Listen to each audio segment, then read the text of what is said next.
Hey guys, this is Martin, and in today's video I would like to talk about volume regarding to the question I got from Alchemic PL in the mental game chat, which sounded like this: what are the smart ways to increase our volume and how to make it easier than standard for us to execute? And he mentioned an example where somebody rewards himself with a bar of chocolate after he's done with his volume for that day. And to get a reward from outside, it's a good tool, but it's only a tool. If that desire for us to make something happen does not come from inside, and I don't want to sound like a very cliche, but this is the truth. With outside rewards, you can only go so far, At some point, you will deny, at some point, you get used to it, and it will be just like every day. So, but if your reasoning is coming from the inside, if you really have something attached to that accomplishment you want to make, then it will be more consistent, it will be sustainable. So to actually play more volume or accomplish actually anything in our life, we need two things, and the first one is a strong why, and the second one is a strategy to make it real, to make it happen what we want. You can't get around the why if you don't have something, if you don't have a reason why I actually want to play more volume. The simple thing is you will not play more volume because you know that it's not logical to play more volume because you can do so much else. You can do anything else instead of that. Okay, so let's take a look at our whys. They can come from fear, or they can come from a dream, a desire, why we want to make more volume. Let's start with the fear. If your strongest why is to play more volume because you think poker will be dead in short time, in a year, in 2 years, and you just want to make the maximum from it because you think it will not be around, so that's an example for fear.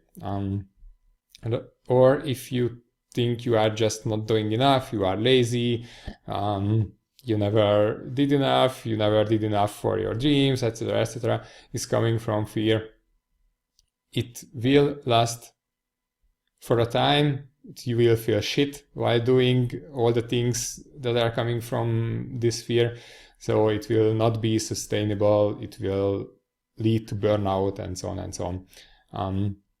Or the third fear, because others do that, and we really like to measure ourselves to other people who we think are better, who we think are more accomplished.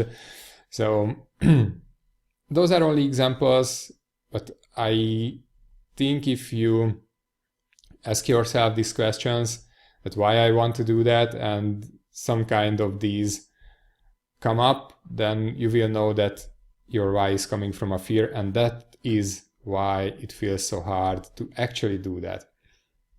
Okay, if you realize that your why is actually coming from a fear, it's really good to realize that, because you can think behind that, you can take a look behind that and see what kind of dreams are actually, what kind of dreams can be actually behind your why. So for example, maybe you want more money. Yeah, that's a positive why. And obviously, if your strongest reason is to make more money, I would really take a closer look at why you need that money, why you want more money. And yeah, actually I will make a connection here to your life goals. Right? Because obviously, if we are not living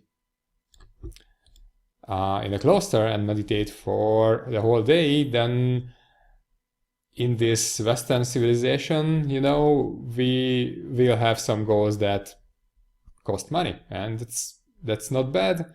Also not good. It's just that's how it is. So it's okay. It's absolutely good to want more money because you have some life goals attached to money. If you want to go for higher stakes, yeah, then you will probably,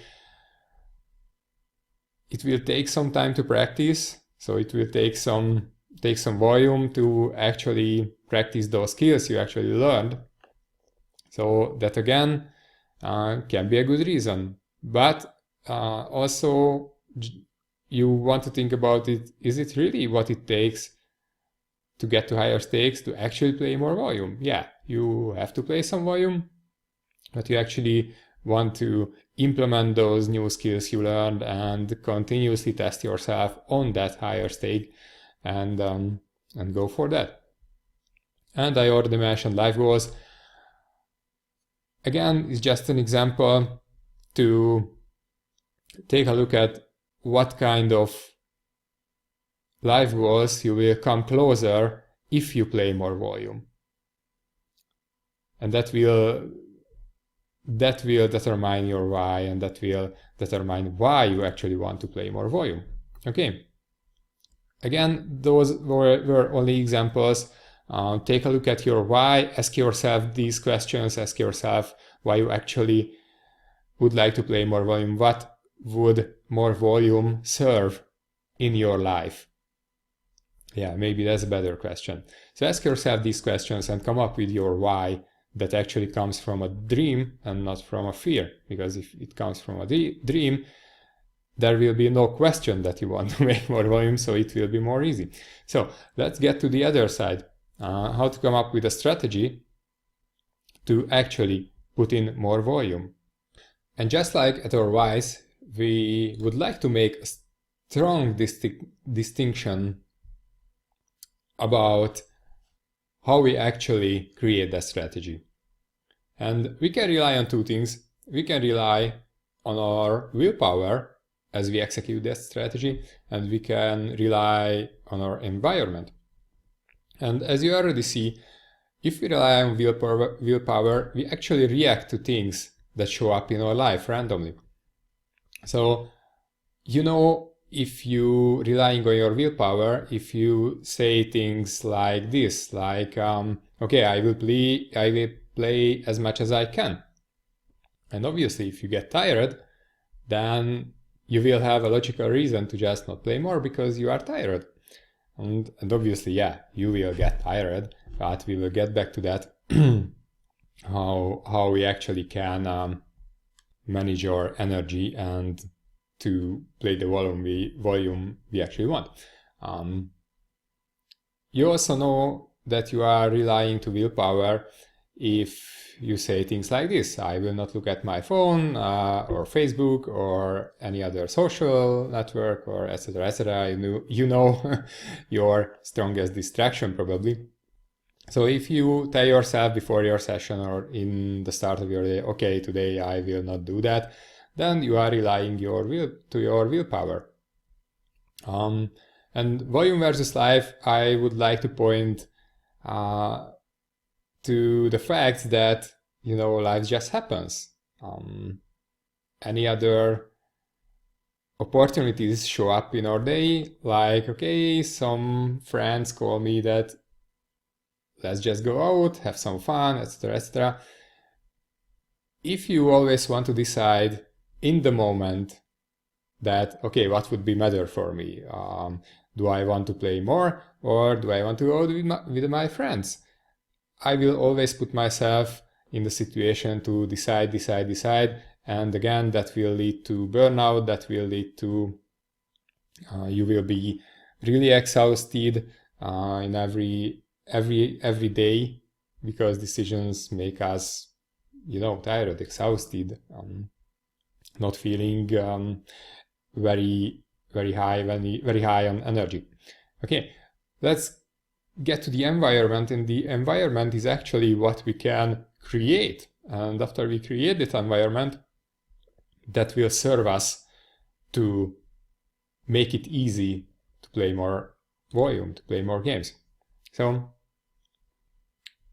again, different things I want to mention here is the first is our working space. And again, it's pretty easy, it's pretty simple. I want it to be clean. And what does it mean? That means that not only clean, I want it to not contain certain things, like I don't want to have my phone on my desk, I don't want to have my browser open at the Facebook page, etc., etc. It's really simple. I create my working space and I know what I do not want to have there. And on the other side, supportive, I want to know what are the things I would like to have at my working space. I would like to have a decent computer. I would like to have a big enough monitor. I would like to have a decent chair where my back will not hurt after an hour, etc., etc. You want to create a working space that first of all is clean of any distractions that you don't want to have there, and it's supportive. Is you have all the things that help you actually reach your goals. The second thing is schedule.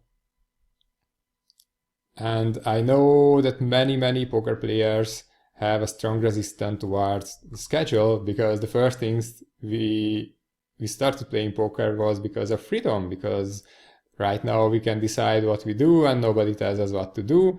And so I will not make a schedule, because then my schedule will tell me what to do. But just think about this. You are the one who creates your life. If you have any idea what kind of life you want to create, and after that you create a schedule that will help you creating that life, then you are your own boss. You tell yourself, you create your schedule and you tell yourself what to do. And that's kind of freedom. That's freedom, when you decide what to do. Anyway, you will decide. So it just depends on what you want to create. Okay, to make it short, obviously you want to schedule your playing time. You also want to schedule your learning time. Many players just skip it. But it is one of the crucial activities in your poker career. Those are those two: the learning time, playing time, and there are obviously many connections between the two. And you also want to schedule your other parts of your life. So important. I cannot tell this enough. You not only want to schedule your poker activities, you also want to schedule any other activities in your life. And this is where it connects to general well-being, like health, fun, and your social relationships. You want to have those in your schedule. You want to have a space for those, because if not, you will just skip them. You will think that, it's not really important to be healthy right now. I want to focus on my volume, I want to focus on make more money. I want to focus on get the maximum out of poker, which is great, and you want to do that. But if you are not healthy, then your body will not support you in that mission. Okay, so you want to take care of your body in order to support you in making more money in poker. Also, you want to have fun, because if you skip fun, if you force yourself to play more instead of, leaving space to any kind of hobbies you really would like to have in your life, or so on, then you will feel bad. you will have resistance towards playing more, because again, deep inside, you know, your body knows, your brain knows that, yeah, you would like to do those. You would like to have some so-called free time when you do not play poker. It's the same with social relationships. You want to meet with your friends, you want to reach out to them, you want to, I don't know, belong to somewhere. So those are important things, and I encourage you to ask yourself those questions that what are important in your life regarding fun, regarding your relationships. And again, you want to put those things into your schedule, because then you will know at the end of the day, you will know that, okay, right now it's time to play. Right now it's time to learn. Right now I've done with all those. I made it the most effective I could. And right now it's time for fun. Right now it's time to take care of my body. Right now it's time to meet our friends, etc., etc. All those things are equally important. None of them are more important than the other. Okay, so this video is a bit longer than I planned to, but I hope that I got to almost every point that could be important when you want to create the most volume that you actually can in your poker career. And I hope we got to the point where you can ask yourself the right questions to maximize your volume and to get the most out of your playing time. Thank you for listening. Have a wonderful day.